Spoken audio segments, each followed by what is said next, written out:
Hello दोस्तों, मैं सचिन अरोड़ा एक बार फिर से आप सभी लोगों का स्वागत करता हूं अरोड़ा एजुकेटर के इस ऑफिशियल यूट्यूब प्लेटफॉर्म पे। So I hope you all are doing great. आप सब बहुत बढ़िया होंगे। अगेन, कंप्यूटर की जर्नी को और आसान बनाने के लिए, बैंकिंग प्रिपरेशन को थोड़ा और बढ़िया करने के लिए मैं आ चुका हूं सेशन डे 8 के साथ। कंप्यूटर अवेयरनेस में लेवल क्या होता है आईबीपीएस आरआरबीपीओ क्लर्क में, यही लेवल आपको मिलता है जो हम डिस्कस करेंगे। बेस्ट 40 क्वेश्चंस के बारे में आज डिस्कशन होगा। डे 1 से लेकर डे 7 तक काफी सारे इंपॉर्टेंट क्वेश्चंस को हमने डिस्कस किया। उन क्वेश्चंस को आपने नोट डाउन भी किया, उनके कॉन्सेप्ट को आपने समझा भी, मेमोराइज भी किया, कुछ चीजों को आपने मगअप भी किया।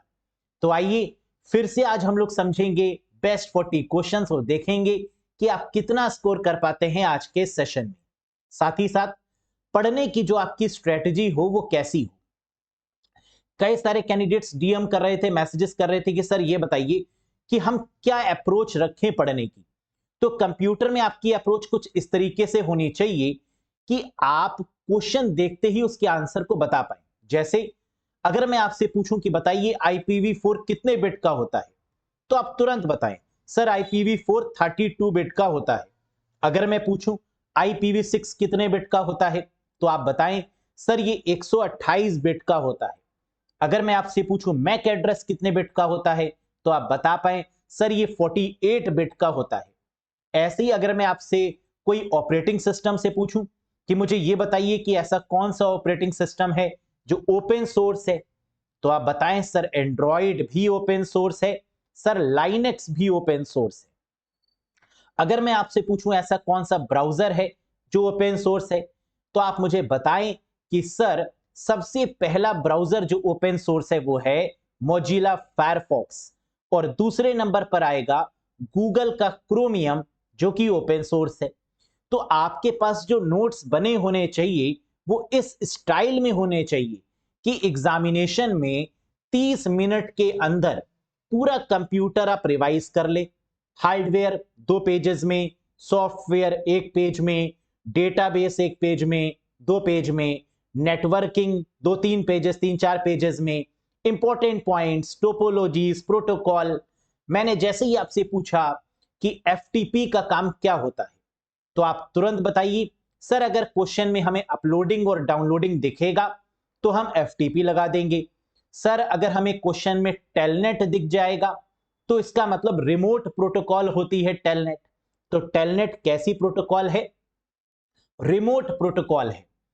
अगर ऑटोमेटिक आईपी एड्रेस को असाइन करने की बात हो रही होगी तो डीएचसीपी हो जाएगा, dynamic host configuration protocol. OSI model से क्वेश्चन आएगा तो हम जानते हैं 7 लेयर्स होती हैं। ये लेयर्स कौन कौन सी हैं आपको याद होना चाहिए। इन लेयर्स पर कौन कौन सी डिवाइस काम कर रही है आपको याद होना चाहिए। आपको पता होना चाहिए कि किस लेयर पर कौन सी प्रोटोकॉल आती है। तो जब तक ये कॉन्सेप्ट बहुत अच्छे तरीके से आपकी कॉपी में नहीं, आपके दिमाग में फिट नहीं होंगी, है ना, तब तक यहां कंप्यूटर में आप बेटर स्कोर नहीं कर पाएंगे। और पास होने भर के लिए कंप्यूटर पढ़ेंगे तो कोई बेनिफिट नहीं है। जब तक इन डेप्थ नॉलेज अगर आपके पास में नहीं होगी, तब तक आप आईबीपीएस आरआरबीपीओ क्लर्क को क्वालिफाई नहीं कर पाएंगे। क्योंकि यहां पर गेम सिर्फ पास होने का नहीं है, यहां पर गेम है बेटर स्कोर करने का, एक्यूरेट पढ़ने का। क्या पढ़ें क्या छोड़ें ये ज्यादा इंपॉर्टेंट है, ये समझना काफी इंपॉर्टेंट है। तो एक बढ़िया स्ट्रेटजी, एक बढ़िया अप्रोच के साथ में अगर आप करेंगे तो नो डाउट कंप्यूटर में 35 प्लस क्वेश्चंस को बिल्कुल सही आप कर सकते हैं विद एक्यूरेसी। तो चलिए आज के सेशन को देखते हैं और कितना स्कोर करते हैं आप मुझे कमेंट करके जरूर बताइएगा। कॉन्फिडेंस रखिए, आप कर सकते हैं, आप ही सिलेक्शन लेंगे, है ना। बस ये आपके अंदर एक जज्बा होना चाहिए, यस कर लेंगे। जब यहां तक पहुंचे हैं, इतनी तैयारी कर ली है, तो आगे भी कर लेंगे। Let's get started guys, have a look. साथ ही साथ वो कैंडिडेट्स जो एक बढ़िया कंप्यूटर कोर्स की तलाश कर रहे थे, सोच रहे थे कि एक बार कंप्यूटर को बेसिक से एडवांस लेवल तक पढ़ लिया जाए, वीडियोस, पीडीएफ, मॉक टेस्ट की मदद से कंप्लीट, है ना, एक बार देख लें ओवरव्यू कि कहीं कुछ छूटे नहीं। एग्जाम में लेवल कितना भी टफ आए, कर ले। तो अगर आप कोई ऐसे कोर्स की तलाश कर रहे थे और जुड़ना चाहते हैं तो बिल्कुल ज्वाइन कर लीजिएगा। Best computer course IBPS RRB PO and clerk including RBI assistant including state level exams के लिए। कैसे ज्वाइन कर सकते हैं, कितनी वैलिडिटी है? वैलिडिटी है इसकी 12 months from the date of purchase.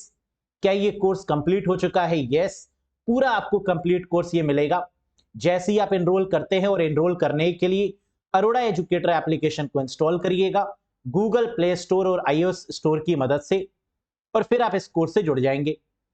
जुड़ने के बाद अगर कोई आपको दिक्कत है, कुछ पूछना चाहते हैं, कोई क्वेरी है, कोई डाउट है आपका, तो आप दिए गए नंबर पे व्हाट्सएप भी कर सकते हैं। सर हमें ये डाउट है, ये समझ में नहीं आ रहा, सर ये क्या क्या होगा, किस तरीके से होगा, है ना। कुछ भी आपको क्वेरी लग रही है आप डायरेक्टली हमसे पूछ सकते हैं। ये नंबर आपको यहां पर डिस्प्ले हो रहा है, मैसेज करिए, हमसे पूछिए। जैसे ही हम फ्री होंगे हम रिप्लाई जरूर कर देंगे। तो चलिए गाइस, देखते हैं आज के शानदार सेशन में क्या है आपके लिए खास। Have a look. Previous session में क्वेश्चन मैंने आपसे पूछा था जो कि काफी खास क्वेश्चन था। क्वेश्चन था कि MS एक्सेल 2021 में Ctrl+0 ये जो शॉर्टकट की है इसका काम क्या है। जनरली एक्सेल में कंट्रोल के साथ नंबर वाली दो कीज होती हैं, एक 0 एक 1, है ना। Ctrl+0 और Ctrl+9 ये एग्जाम में ज्यादा पूछी जाती है। वैसे तो बहुत सारी शॉर्टकट कीज हैं, लेकिन 0 और 9 वाली की ये IBPS को बहुत पसंद है। तो Ctrl+0 आपको याद रखना था, हाइड द सिलेक्टेड कॉलम, जबकि Ctrl+9 आपको याद रखना है टू हाइड द सिलेक्टेड रो। तो इस केस में आंसर क्या होगा? हाइड सिलेक्टेड कॉलम Ctrl+0 और Ctrl+9 to hide the selected row, है ना। इसको लिख लीजिएगा, यहां से एक क्वेश्चन एग्जाम में जरूर मिलेगा आपको। तो चलिए पहले क्वेश्चन पे बात कर लेते हैं। Here is the very first question guys. Which of the following is not a strong security protocol? निम्नलिखित में से कौन सी एक मजबूत सुरक्षा प्रोटोकॉल नहीं है? Security protocol, SSL, HTTPS, SMTP, SFTP या ऑल ऑफ दीज? अब एक एक करके देखिए। सिक्योरिटी प्रोटोकॉल में SSL सिक्योर्ड सॉकेट लेयर है सिक्योरिटी के लिए। HTTPS hyper text transfer protocol secured security के लिए है। SMTP मेल को सेंड करने के लिए सिंपल मेल ट्रांसफर प्रोटोकॉल, इसका सिक्योरिटी से कोई लेना देना नहीं है। तो आंसर हो जाएगा SMTP, ये मेल को सेंड करती है। SFTP secure file transfer protocol. तो इसका मतलब ऐसी कौन कौन सी प्रोटोकॉल हैं जो सिक्योरिटी के लिए इस्तेमाल की जाती हैं? SSL, HTTPS, SFTP, ये आपकी प्रोटोकॉल्स हैं जो मेन तौर पर सिक्योरिटी के लिए इस्तेमाल की जाती हैं। और भी प्रोटोकॉल्स हैं, है ना, जैसे PGP protocol, pretty good privacy protocol, जो सिक्योरिटी के लिए इस्तेमाल की जाती हैं। TLS protocol, transport layer security protocol, है ना, जो अगेन सिक्योरिटी के लिए इस्तेमाल की जाती है। Next, what port does telnet use? Telnet क्या है? हम जानते हैं टेलनेट हमने कई बार पढ़ा भी है, ये एक रिमोट प्रोटोकॉल है। Telnet is considered as a remote protocol जो हमको और आपको कनेक्ट करती है एक डिस्टेंस पर, है ना। हम यहां बैठे हैं अपने ऑफिस में, आप घर में बैठे हैं, तो हम दोनों को जो कनेक्ट कर सकती है प्रोटोकॉल वो है आपकी टेलनेट रिमोट प्रोटोकॉल। और इसका पोर्ट नंबर है 23। तो करेक्ट आंसर होगा option number 4, 23 port number of telnet. Next, pretty good privacy is used in? Pretty good privacy का उपयोग कहां किया जाता है? अभी मैंने बताया था कि प्रेटी गुड प्राइवेसी क्या एक प्रोटोकॉल है जिसका इस्तेमाल कहां करते हैं, यह आपको बताना है। Pretty good privacy basically encryption का इस्तेमाल करती है। इनक्रिप्ट मतलब डेटा को सिक्योर करने के लिए, है ना। जैसे व्हाट्सएप में इनक्रिप्शन आपने देखा होगा कि सिर्फ रिसीवर ही सेंडर का मैसेज पढ़ पाए, है ना, दैट इज कॉल्ड इनक्रिप्शन, और कोई दूसरा ना पढ़ पाए। तो यहां पर प्रेटी गुड प्राइवेसी का इस्तेमाल किया जाता है सिर्फ और सिर्फ ईमेल सिक्योरिटी के केस में। तो आंसर क्या हो जाएगा guys? That is email security. अब प्रेटी गुड प्राइवेसी क्या करती है? Send and receive encrypted emails. ये सेंड और रिसीव करती है इनक्रिप्टेड ईमेल्स को, जिसके थ्रू ये ईमेल्स को हाईली सिक्योर बनाती है। लेकिन फिर भी क्या ईमेल्स में हैकिंग नहीं होती? क्या ईमेल्स में स्पूफिंग नहीं होती? क्या ईमेल्स में गलत मेल नहीं आते, है ना? स्पैम, अनसॉलिसिटेड मेल आते हैं, लेकिन फिर भी कुछ हद तक प्रोटेक्ट करती है pretty good privacy. In a worksheet which one of the following is not a cell referencing style? Worksheet मतलब बात हो रही है एमएस एक्सेल की। एमएस एक्सेल में या वर्कशीट में निम्नलिखित में से कौन सी सेल रेफरेंसिंग शैली नहीं है? हम लोग जानते हैं, हम लोग ने प्रीवियस सेशन में भी डिस्कस किया है इसके बारे में कि कितने तरीके की सेल रेफरेंसिंग होती है। 3 तरीके की, है ना? There are basically 3 types of cell referencing. कौन कौन सी?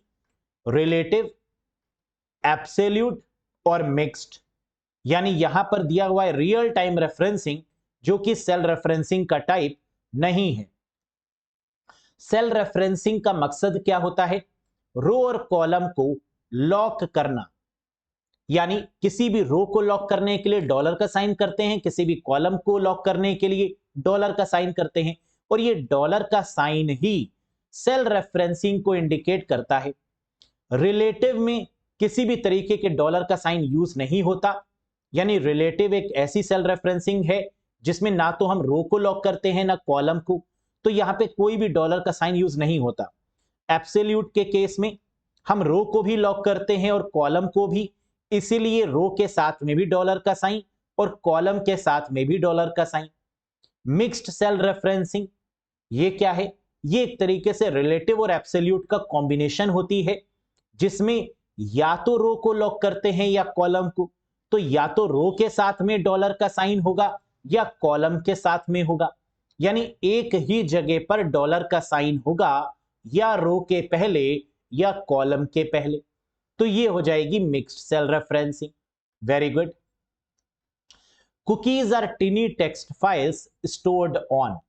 कह रहा है बताइए, इंटरनेट पर जो कुकीज होती हैं, जो ये ट्रैक करती हैं कि बेसिकली आप वेबसाइट पर कर क्या रहे हैं, आपकी स्टैटिस्टिक्स, आपकी वेबसाइट पर पूरी जर्नी को स्टोर करती है cookies, including user name and password also. तो कुकीज जो होती हैं वो छोटी टेक्स्ट फाइल होती हैं, जिनको सेंड करता है सर्वर और स्टोर होती हैं ब्राउजर में। तो सेंड पूछें तो सर्वर होगा, स्टोर पूछें तो क्या होगा? ब्राउजर। और ब्राउजर का दूसरा नाम है क्लाइंट। तो क्लाइंट भी हो सकता है और ब्राउजर भी हो सकता है ना? Both are the valid once.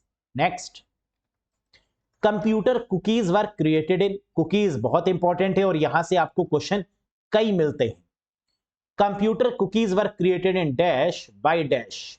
Computer cookies को डैश में डैश द्वारा बनाया गया। बताइए, कुकीज को कब बनाया गया? 1994 में। और किसने बनाया? लव मॉन्टुली के द्वारा। तो करेक्ट आंसर बनेगा that is option number second, 1994। By whom? By Lou Montulli. Next, which of the following format is used to store data? बताओ बेटा, डेटा को संग्रहित करने के लिए निम्नलिखित में से किस प्रारूप का उपयोग किया जाता है? Very interesting one. हम जानते हैं कि हमारा कंप्यूटर डेटा को स्टोर करने के लिए बाइनरी नंबर्स का यूज करता है, और बाइनरी नंबर्स को हम लोग क्या बोलते हैं? BCD, यानी binary coded decimal. So the correct answer is option number 3, binary coded decimal. Next, which of the following circuit is used to store 1 bit of data? निम्नलिखित में से किस सर्किट का उपयोग 1 बिट डेटा को संग्रहित करने के लिए किया जाता है? तो कंप्यूटर में जो बिट है, जिसको 0 1 से रिप्रेजेंट करते हैं, ये 0 और 1 आखिरकार स्टोर कहां पर होता है? Flip flop, decoder, encoder, register, या फिर नन ऑफ दीज? बिल्कुल सही, and the correct answer is flip flop. Bit of data का मतलब या तो 0 या तो 1, और ये 0 और 1 कंप्यूटर में जहां पर स्टोर होगा, that particular place is called flip flop. That is the correct answer. और अगर पूछा जाए कि फ्लिप फ्लॉप के कलेक्शन को क्या बोलते हैं, the collection of flip flop is called, the group of flip flop is called, तो आंसर होगा register. Very good, Then the answer is register. Next, which of the following memory unit communicates directly with the CPU? निम्नलिखित में से कौन सी memory unit सीधे CPU के साथ संचार करती है? प्रोसेसर के साथ में कौन सी मेमोरी, सीपीयू के साथ में कौन सी मेमोरी यूज की जाती है? Primary memory, main memory, RAM. तो आंसर यहां पर क्या बनेगा? या तो प्राइमरी मेमोरी होता तो that will be the correct one. Primary memory को मेन मेमोरी भी कहते हैं, इसके अंदर रैम भी आती है, तो ये सभी आपके करेक्ट आंसर हैं, यानी इसमें करेक्ट आंसर बनेगा मेन मेमोरी। समझ में आ गया? तो सीपीयू से डायरेक्टली जो कनेक्ट होती है वो है रैम, और रैम किस में आती है? मेन मेमोरी में। Next, what does the computer bus line consist of? Previous year का बहुत प्यारा क्वेश्चन। कंप्यूटर बस लाइन में क्या होता है? Set of parallel lines, accumulators, registers, all of these या none of these? Computer bus line, जिसको केबल लाइंस भी बोलते हैं, ये सेट ऑफ पैरेलल लाइंस होती हैं। तो बस लाइन या केबल लाइंस को कंप्यूटर की किस तरीके से अरेंज किया जाता है? पैरेलल फैशन में। So that the correct answer is set of parallel lines. Next, which of the following is a combinational logic circuit that has two n input lines and a single output line? निम्नलिखित में से कौन सा एक combinational logic circuit है जिसमें 2n input लाइनें और एक एकल आउटपुट लाइन है? क्या होगा करेक्ट आंसर? कई सारे इनपुट और एक output, multiple input, one output, that is called multiplexer. इसे क्या बोलेंगे गाइस? मल्टीप्लेक्सर। तो मल्टीप्लेक्सर की खास बात क्या होती है कि इसमें कई सारे इनपुट्स होते हैं, हम कई सारे इनपुट्स देते हैं, लेकिन जो आउटपुट जनरेट होता है that is only a single one. Very good. Which of the following is known as the step by step procedure to solve a problem? किसी भी समस्या को हल करने के लिए निम्नलिखित में से किस चरण दर चरण प्रक्रिया का रूप में जाना जाता है? Step by step process. अगर हम एक सॉफ्टवेयर डेवलप कर रहे हैं और हम एक स्टेप बाय स्टेप प्रोसेस को फॉलो कर रहे हैं कि पहले ये करना है, फिर ये, फिर ये, फिर ये, फिर ये, तो this is what we called algorithm, यानी option number 3 is the valid one. Next, why would a hacker use a proxy server? कह रहा है कोई हैकर जो है वो प्रॉक्सी सर्वर का उपयोग क्यों करता है? प्रॉक्सी सर्वर का इस्तेमाल ज्यादातर कंपनीज में किया जाता है सर्वर को प्रोटेक्ट करने के लिए, लेकिन हैकर्स भी प्रॉक्सी सर्वर का यूज करते हैं। क्यों? To create a stronger connection with the target, to create a ghost server on the network, to obtain a remote access connection, to hide the malicious activity on the network या none of these? Very good. To hide the malicious activity on the internet, on the network.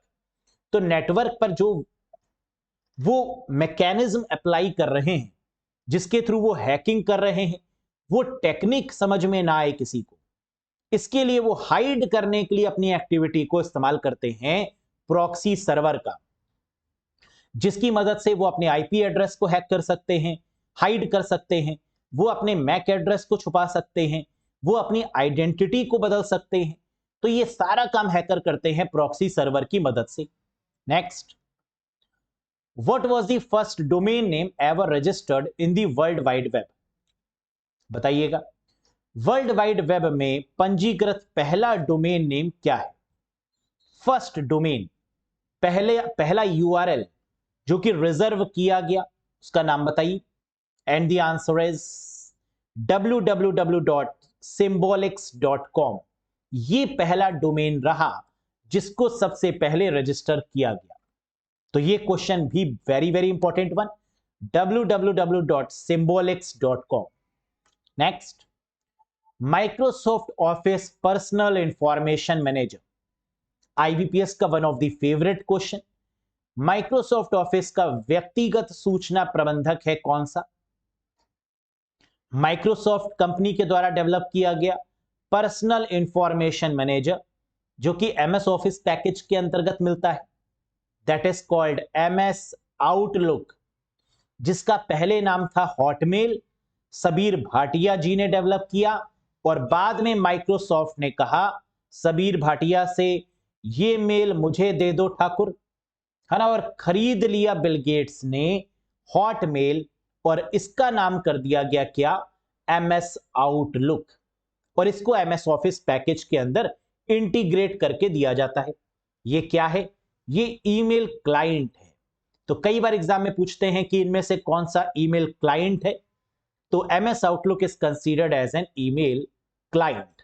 Next, which of the following is a business oriented social networking service? बताइए, कह रहा है इनमें से कौन सी business oriented social networking service है। एक ऐसी सोशल नेटवर्किंग वेबसाइट जो बिजनेस के पॉइंट ऑफ व्यू से यूज की जाती है, My Space, LinkedIn, Facebook, Twitter या all of this, and the correct answer is LinkedIn. ये है आपकी business social networking website, very popular one, that is LinkedIn. Exam में यह भी क्वेश्चन पूछा जाता है कि लिंक्डइन किस कंपनी का प्रोडक्ट है, किस कंपनी की सोशल नेटवर्किंग वेबसाइट है। In that case the correct answer is Microsoft. तो LinkedIn is the product of Microsoft. Next, which bus carries information between the processor and the peripherals? कौन सी बस processor यानी CPU और peripherals के बीच में सूचना पहुंचाती है। बसेस का मतलब केबल्स, तो ऐसी कौन सी केबल है जो कम्युनिकेट करती है प्रोसेसर और पेरिफेरल के बीच में? Very good, and the correct answer is data bus, क्योंकि प्रोसेसर और पेरिफेरल के बीच में डेटा कम्युनिकेट होता है और इसको देने की रिस्पॉन्सिबिलिटी है डेटा बस की। Next, the terminal device that function as a cash register, computer terminal and OCR reader is. वह टर्मिनल डिवाइस जो कैश रजिस्टर, कंप्यूटर टर्मिनल और OCR रीडर के रूप में भी कार्य करती है, वह क्या है? हम जानते हैं कभी भी टर्मिनल डिवाइस के बारे में बात होगी तो ये टर्मिनल डिवाइस है, जैसे ATM मशीन, जैसे कार्ड रीडर डिवाइस, कायोस्क, ये सब टर्मिनल डिवाइसेस में काउंट की जाती हैं। So the correct answer is POS terminal, point of sale terminal. तो पॉइंट ऑफ सेल टर्मिनल का इस्तेमाल कई सारे मर्चेंट्स करते हैं ना, पेमेंट एक्सेप्ट करने के लिए कार्ड रीडर की मदद से। तो you have to insert your card, है ना, ये आपको अपने कार्ड की जो पिन है वो एंटर करनी होती है, and then you make your payment very easily with the help of this POS machines, point of sale terminal machines या कायोस्क मशीन भी इनको बोलते हैं। Next, which tool in Windows can be used to solve the problem of limited hard drive space? Question में कह रहा है Windows operating system में कई बार हार्ड ड्राइव यानी हार्ड डिस्क की जो स्पेस है वो फुल हो जाती है, और इसकी स्पेस को एम्प्टी करने के लिए, स्पेस क्रिएट करने के लिए किसका यूज करेंगे? Disk cleanup, partitioning, formatting, disk defragmenter या फिर none of these? And the correct answer is disk cleanup. Windows operating system के केस में हम लोग जानते हैं कि सी ड्राइव में राइट क्लिक करके प्रॉपर्टीज पे जाते हैं, फिर डिस्क क्लीनअप करते हैं और इसकी मदद से जितनी भी टेम्परेरी और अनयूज्ड फाइल्स हैं उनको हम डिलीट कर सकते हैं और अपनी मेमोरी की स्पेस या फिर you can say speed of your computer को कुछ परसेंटेज इंक्रीज किया जा सकता है। Next, which printer is commonly used for desktop publishing? ऐसा कौन सा प्रिंटर है जिसका इस्तेमाल DTP यानी डेस्कटॉप पब्लिशिंग के रूप में किया जाता है? डेस्कटॉप पब्लिशिंग मतलब for creating the books, for creating the brochures, for creating the pamphlets, इन सबको बनाने के लिए किसका यूज करते हैं, किस प्रिंटर का यूज करते हैं? And the correct answer is laser printer, यानी first is the correct answer. Laser printer की स्पीड भी कई बार पूछी जाती है। The speed of the laser printer is measured in, and the correct answer is very good, PPM, pages per minute. और अगर पूछें resolution of the printer is measured in, printer की क्वालिटी या रेजोल्यूशन को किस में मेजर करते हैं, तो आंसर क्या होगा, डीपीआई। किसमें, डीपीआई में, है ना, that is what we called the resolution of the printer. Very good. Which of the following is not a valid zoom percentage in Excel, इनमें से एमएस एक्सेल का जो वैलिड जूम परसेंटेज है वो कौन सा नहीं है। अगर आपको यह पता होगा कि एक्सेल में मैक्सिमम जूम परसेंटेज कितना है, तो आप इस क्वेश्चन का आंसर बहुत आसानी से कर सकते हैं। एक्सेल के केस में जो मैक्सिमम जूम परसेंटेज है वो 400% है, और 400 के ऊपर अगर कोई होगा तो वो एक्सेप्टेबल नहीं होगा। यानी यहां पर दिया हुआ है 500, that is not possible, till 400 it is possible.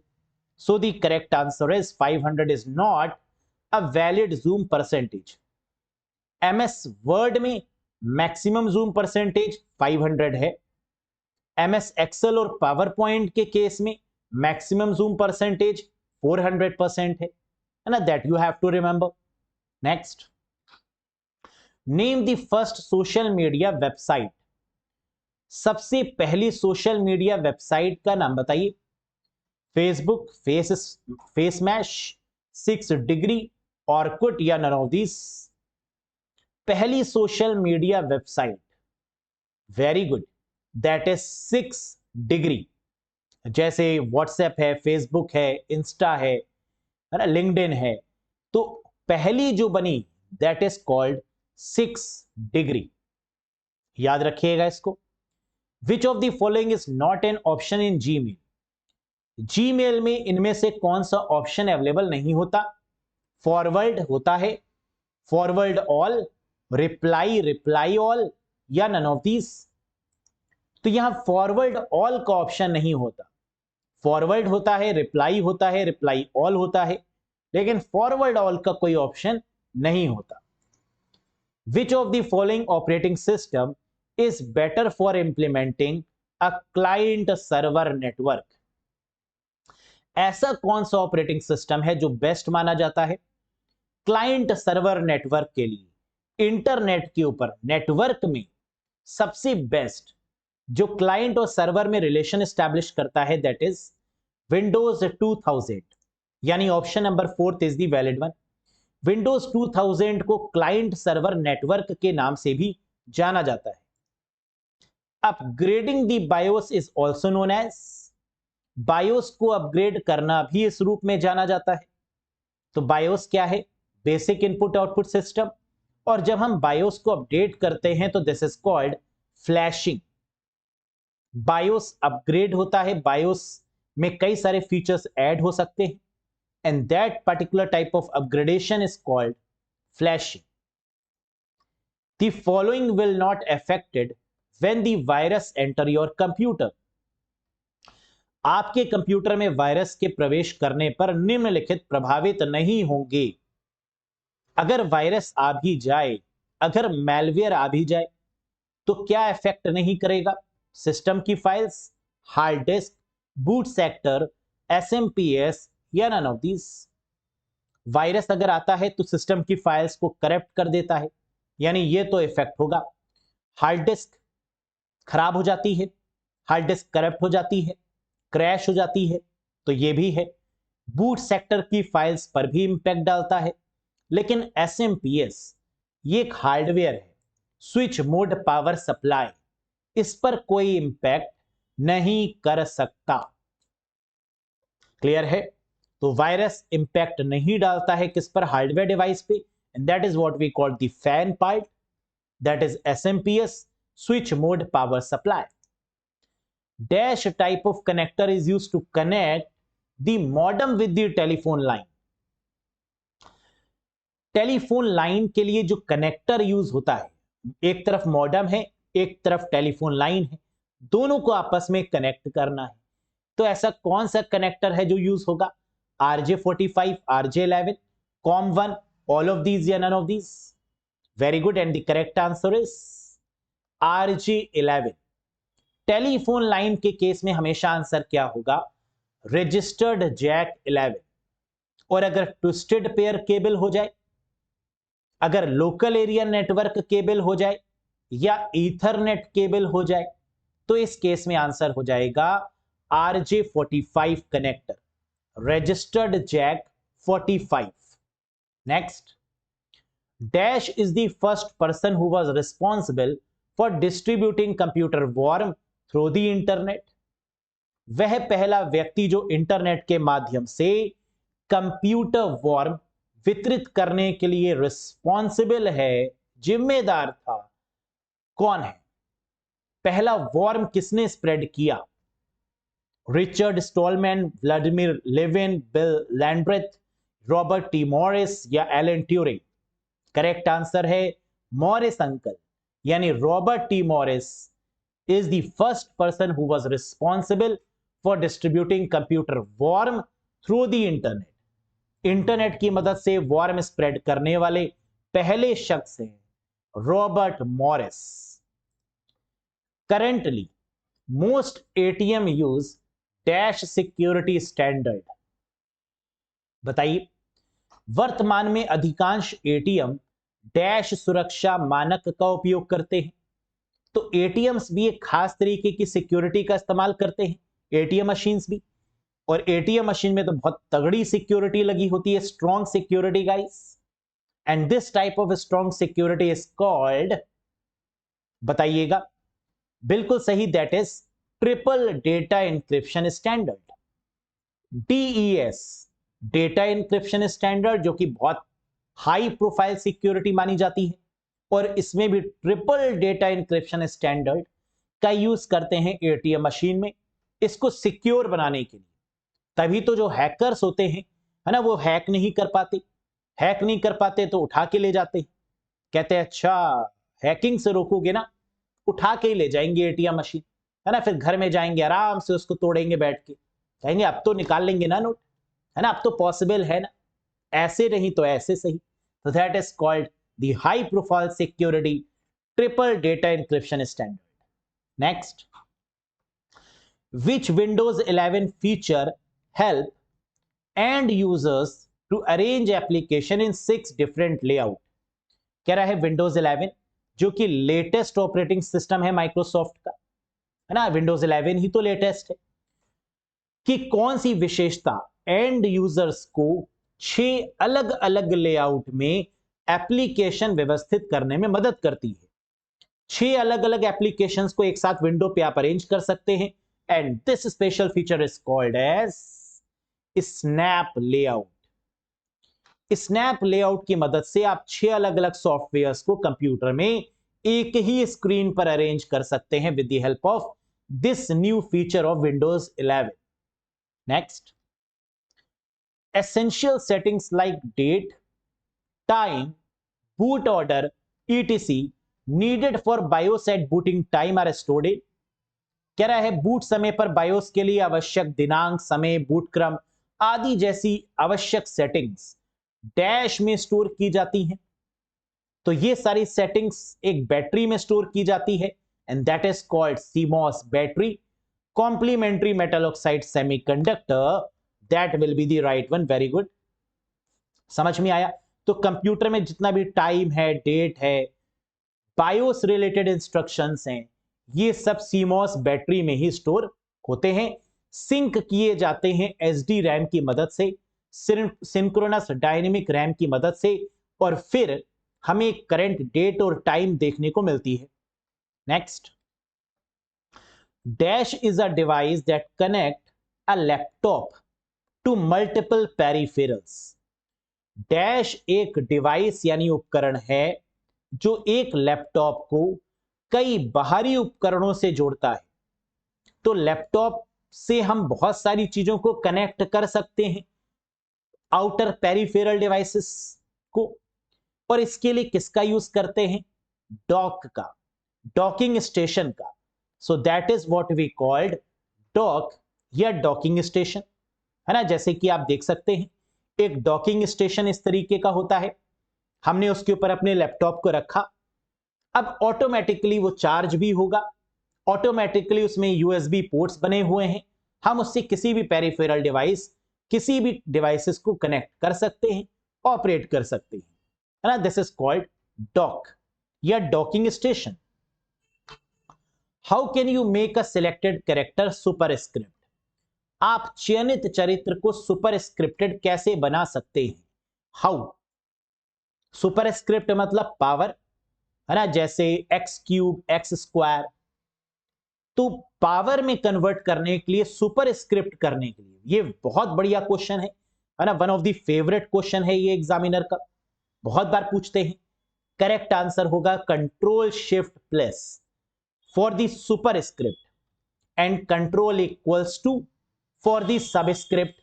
Subscript मतलब बेस की वैल्यू, जैसे H2O, ये होगा कंट्रोल इक्वल्स टू के थ्रू, और कंट्रोल शिफ्ट प्लस के थ्रू होगा सुपरस्क्रिप्ट।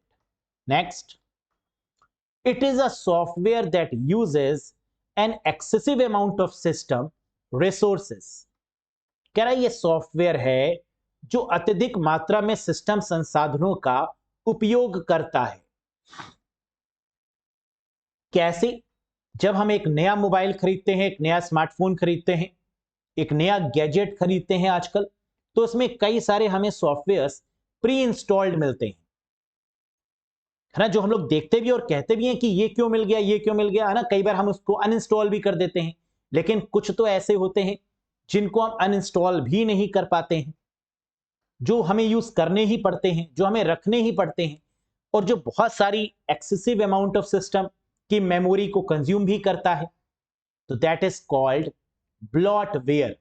ऐसे सॉफ्टवेयर्स को जो हमें कंपनी की तरफ से मोबाइल्स में भर भर के मिलते हैं बिना मतलब के, these softwares are called bloatwares.